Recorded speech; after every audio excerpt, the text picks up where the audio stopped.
요한복음 19장 28절에서 30절 말씀입니다.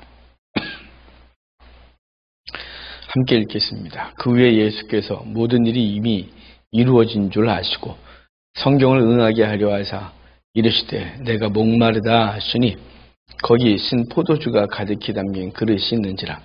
사람들이 신 포도주를 적신 해면을 우슬초에 메어 예수의 입에 대니 예수께서 신 포도주를 받으신 후에 이르시되 다 이루었다 하시고 머리를 숙이니 영혼이 떠나가시니라. 아멘. 오늘 예수님께서 십자가에 달리셔서 아주 운명하시는 장면을 아침에 읽었습니다. 오늘 우리는 예수님의 순환일을 하루를 살아갈 겁니다. 예수님의 순환일이 오늘인데 예수님께서 지난 주일날 입성하셨습니다. 예루살렘에 입성하셨는데 지난 주일 예루살렘에 입성하신 걸 우리는 종료주일이다 이렇게 말해요. 이 종료주일날 예수님은 예루살렘에 입성하시는데 그 입성하신 것은 6월절 어린 양이 격리되듯이 예수님은 예루살렘에 격리되셔서 이제 우리들을 위한 제물로서 일주일을 시작하십니다. 지난 주일이 종료주일이고 그리고 월요일, 화요일 예수님은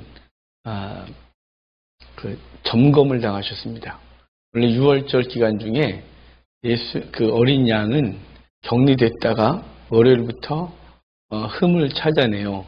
그래서 격리될 때 온전했던 양이라 할지라도 그 사이에 피부병이 생기거나 문제가 생기면 얼른 빼서 새로운 양을 집어넣고 흠없는 양이 6월절에 죽도록 합니다. 그래서 그런데 예수님께서는 바로 그런 과정을 거치시면서 바리새인, 서기관, 율법사 등등에게 시험을 당하십니다. 그래서 온갖 논쟁 속에서 예수님이 흠이 없이 그들에게 드러나고 결국은 예수님이 이제 운명하시게 되는데 어제가 목요일이잖아요. 목요일 6시 해 지구부터가 양예빌이라 그래요. 유대인들은 해 지는 것부터 하루가 시작되잖아요. 어제 6시가 오늘의 시작이죠. 우리는 오늘 0시가 시작이었다면 그러니까 유대인의 시간으로 하면 지금 12시간이 지난 거죠. 하루 지나고. 하루가 시작돼서 12시간이 지난 때가 지금이에요. 어제 저녁 6시부터 하루가 시작된 거니까. 근데 그걸 그러니까 이미 금요일은 어제 6시에 시작된 거죠. 그날을 유대인의 6월절 절기 중에 양예빌이라 그래요. 양예빌이라고 한 말은 6월절에 먹을 양을 죽이는 날이 오늘인 것이죠. 근데 그 오늘이 시작되는 어제 저녁에 예수님은 추후에 만찬을 하세요. 6월절 만찬은 원래 오늘 저녁에 하는 거예요. 근데 예수님의 일행은 어제 저녁에 만찬을 하세요. 그러면서 비록 그날 6월절 고기를 먹질 않았으나 예수님은 어제 만찬 중에 성령을 예언하시고 그리고 제자들의 발을 씻기시면서 당신의 죽으심을 예고하세요. 그래서 6월절에 먹을 어린 양 그리고 그 떡을 당신이라고 말씀하세요. 그래서 내 살을 먹으라, 내 피를 마시라 이렇게 말하죠. 제자들이 알아들었을까요? 그냥 그러려니 하도 주님께서 그런 얘기 하셨으니까 이해할 수 없는 얘기를 하셨으니까 그러면서 주님은 당신의 살을 먹으라고 하시고 피를 마시라고 하셨어요. 그럼 떡과 포도주를 나눠주셨죠. 제자들은 그것을 마셨고 그리고 예수님은 이제 겟세마네 동산에 가서 기도하셨어요. 그리고 새벽에 잡히셨죠. 잡히시고 이제 대제사장 장인 안나스의 뜰에서 신문을 받으시고 그리고 빌라도에게 끌려가서 이제 십자가에 못 박으라는 군중의 소리를 들어요. 우리 예수님께서 이제 만찬 중에 베드로에게 그렇게 말씀하셨어요. 내가 나를 3번 부인하리라. 근데 닭 울기 전에 3번 나를 부인할 거라 그러셨거든요. 이 닭이 운다 이 말은 관용어예요. 예루살렘은 닭이 없었어요. 법적으로 못 키웠어요. 왜냐하면 닭이 부정한 짐승이 아닌데 왜 못 키웠냐면 닭이 땅을 막 파헤치거든요. 닭을 키워보면 닭을 마당에 풀어놓으면 풀이 하나도 안 자라요. 다 캐먹고 땅을 하도 파헤쳐서 풀이 안 자라는데 왜 이렇게 땅을 파헤치냐면 땅 속에 있는 벌레 잡아먹겠다고 닭이 계속 땅을 파헤쳐요. 벌레를 땅에다 딱 끄집어내서 예루살렘을 부정하게 만드는 거예요. 땅을 기어다니는 모든 거 부정하거든요. 그러니까 애벌레가 부정한 거예요. 성경적으로는. 그러니까 그 부정한 곤충을 자꾸 땅에 드러내니까 예루살렘이 부정하게 되는 거죠. 그래서 아예 예루살렘 반경에서는 예루살렘 성과 그리고 예루살렘이라는 그 지역에서는 닭을 못 키웠어요. 닭을 못 키웠으면 닭 소리가 없겠죠?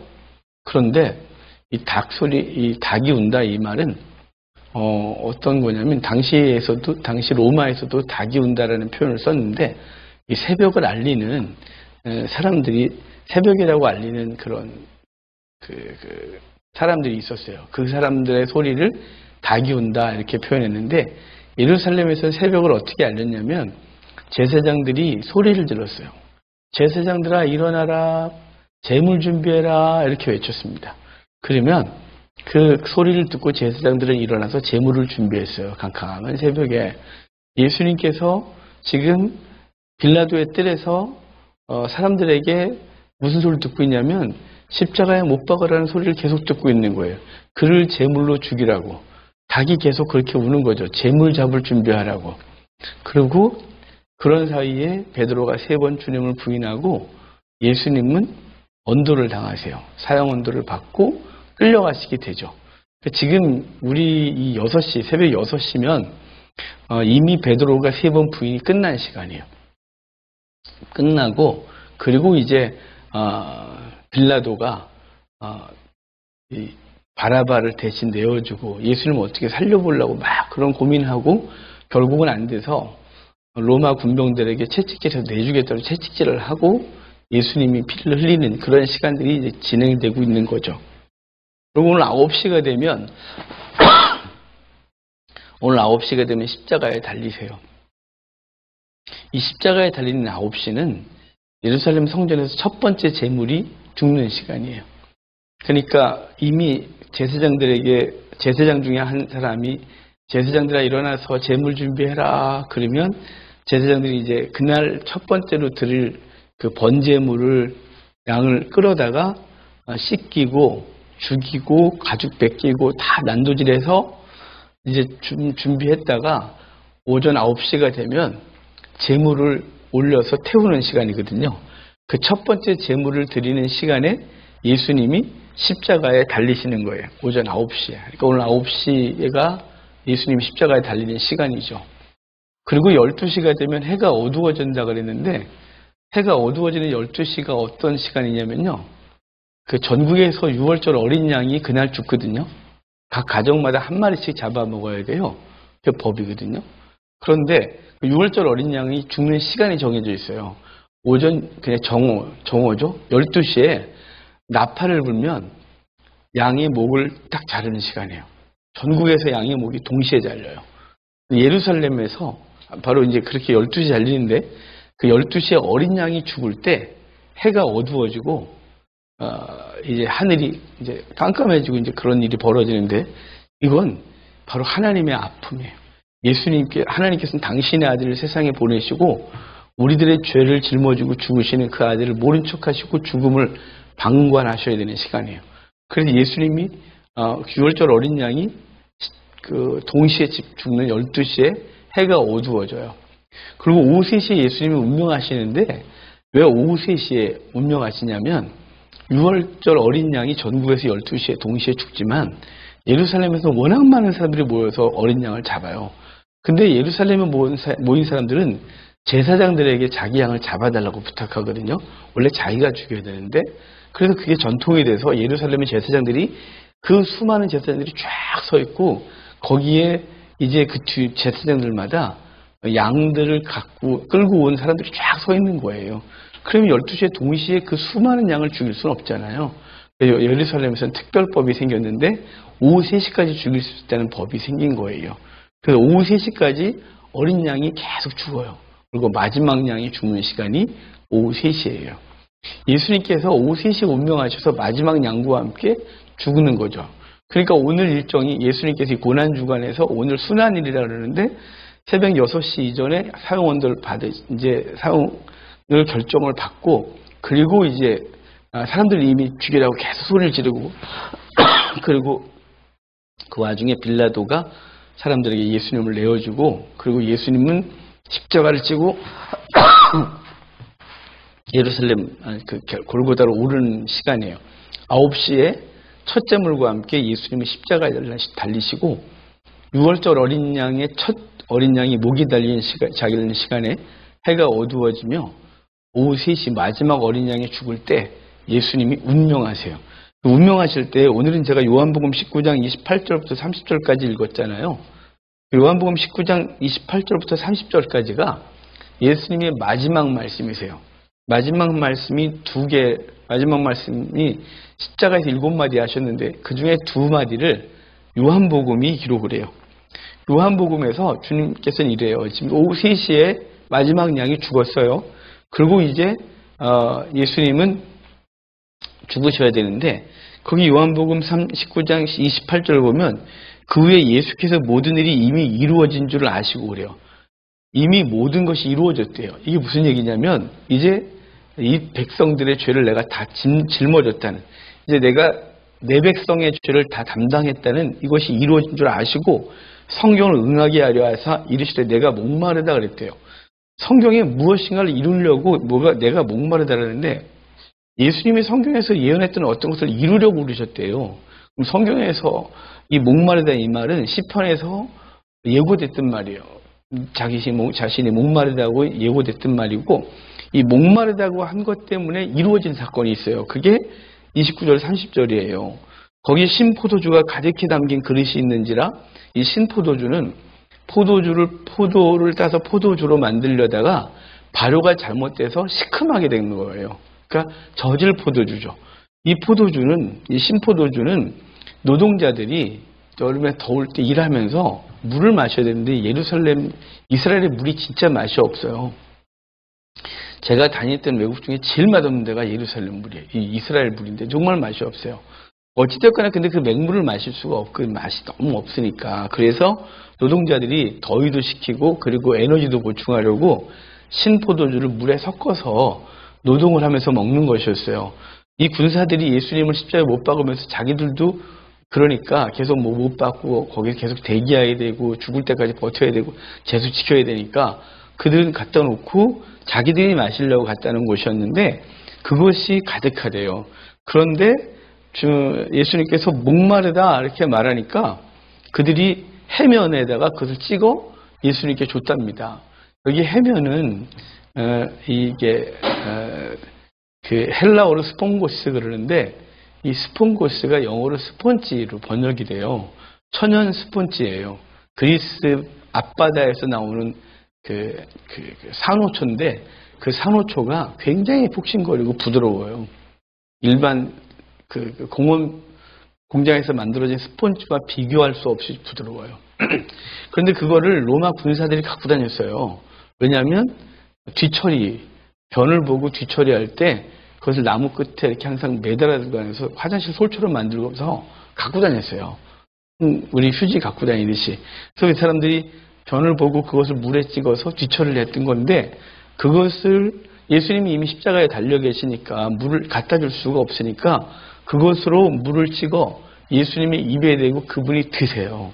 예수님을 원래 십자가에 달리실 때 로마 군사들이 자비를 베풀기 위해서 쓸개탄 포도주를 줬을 때 안 마셨거든요. 마취제 성분이 있어서 주님은 우리의 죄를 담당하실 때 혼미한 상태로 담당하지 않으시고 정말 온전하고 맑은 정신으로 저의 죄를 담당하신 거죠.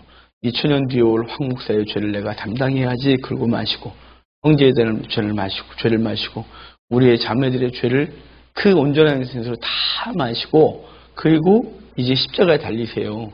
그러고 나서 안 마시던 그것을 목마르다고 일부러 말하셔서 요한복음에만 말씀이 있거든요. 내가 목마르다라고 하고 그 로마 군사들이 그것을 자기에게 찍어주기를 주실 줄 아는 거죠. 그래서 그들이 그것을 찍어서 주셨는데 사실은 똥물인 거죠. 그 군사의 똥 묻은 솔로 예수님에게 신포도주를 주셨을 때 그분이 마시고 그것을 받아 마시고 다 이루었다 그러세요. 이 다 이루었다 이 말은 뭘 다 이루었을까요? 아, 내 백성의 수치 담당했다. 내 백성이 당할 수치 내가 다 담당했다. 이렇게 말씀하시고 다 이루었다 그러는 거예요. 이 다 이루었다는 말은 창세기 2장 1절에요. 예수님께서 7일의 모든 창조와 쉼을 끝내고 다 이루었다라는 말이 나와요. 예수님의 하나님께서 창조하신 세계에서 다 이루었다는 말이 나오고 요한계시록 21장에 성경 전체를 마무리하면서 예수님이 우리의 구원 사역을 완성하셨다 이렇게 말해요. 그런데 예수님의 우리 구원 사역을 창조부터 종말에까지 사용하셨던 이 다 이루었다라는 말을 예수님이 십자가에서 다 이루었다 이렇게 말하는 거예요. 우리의 죄를 담당하시고 우리의 형벌을 담당하시고 우리가 당할 수치와 모욕을 담당하심으로 다 이루었다 해서 우리에게선 우리는 다시는 심판당하지 아니하고 우리의 죄 때문에 수치를 당하지 않는다. 그래서 이사야서에서 내 백성은 더 이상 수치를 당치 않겠다고 여러 번 말씀하셨어요. 그러니까 우리는 우리의 실수, 우리의 죄로 인해서 주님 그 심판대 앞에서 수치를 당하지 않는다는 사실이에요. 우리는 예수님께서 우리의 죄를 담당해 주신 것 때문에 구원의 은혜를 입고 다 이루었다.